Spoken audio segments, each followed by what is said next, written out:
Deputy Speaker, if this department is truly monitoring government performance honestly and effectively, why does the public only ever hear glowing self-assessments from government? Why is it every crisis accompanied by another presentation claiming progress, while millions of South Africans experience decline and maladministration in their daily lives? The question should be, what are we actually paying for in this department? ActionSA has been monitoring and evaluating this government for the past 2 years through our GNU performance tracker, a comprehensive index designed to track the performance of South Africa's government of national unity. And the numbers paint an indicting picture. A bloated cabinet spends nearly 400 million every year on travel and accommodation.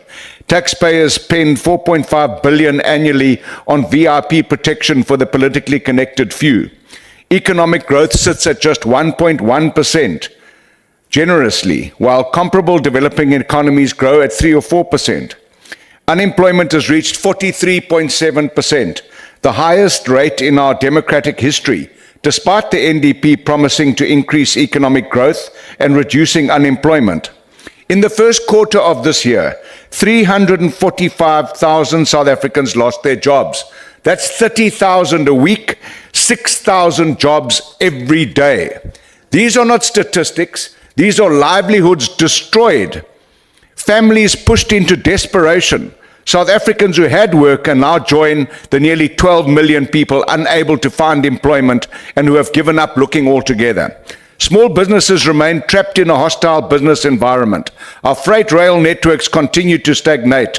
Our ports continue ranking amongst the worst performers globally, and yet this government congratulates itself. Is there any monitoring and evaluation of the alarming 6% growth in the illicit economy? Why is this being allowed to balloon at the cost of the legal economy and the national fiscus? Where there has been some improvement, such as in Eskom's energy availability factor, improving from roughly 55% 2 years ago to approximately 65% in the last financial year, this remains below Eskom's own target of 70%. This improvement has, however, contributed to South Africa recently marking 365 days without load shedding. But should we be congratulating a fish for swimming? No. We need to identify why we got into this mess in the first place, noting also that ongoing load reduction continues to affect people's lives. We note reductions in the murder rate and gender-based violence statistics, but we're not forgetting that they remain at unparalleled highs. These outcomes beg the question, what are we paying for in this department? On paper, this department appears coherent. Its indicators appear technically sound. Its strategic documents are polished and sophisticated, as was the minister's speech, but it remains a department of what we are going to do. Government cannot PowerPoint or speech its way out of failure. The real test of monitoring and evaluation is not how many reports are produced, whether these reports result in corrective action, whether failed departments are held accountable, whether bad policies are changed, whether budgets are reprioritized towards outcomes that actually improve the lives of South Africans. And that is where this department and the GNU continue to fall short. And I note the chairperson's comments in this regard, and I applaud her for them.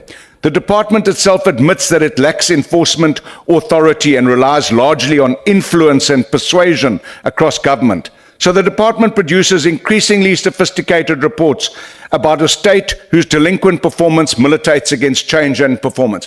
I recall our visits to the SA Post Office and to SAA and to Stats South Africa. And you know, I told the post office at the time that what they're doing is like trying to put lipstick on a pig. SAA said they were turning their thing around and that they were showing profit. No, they're not. That's been debunked now. ActionSA cannot support this budget. Thank you.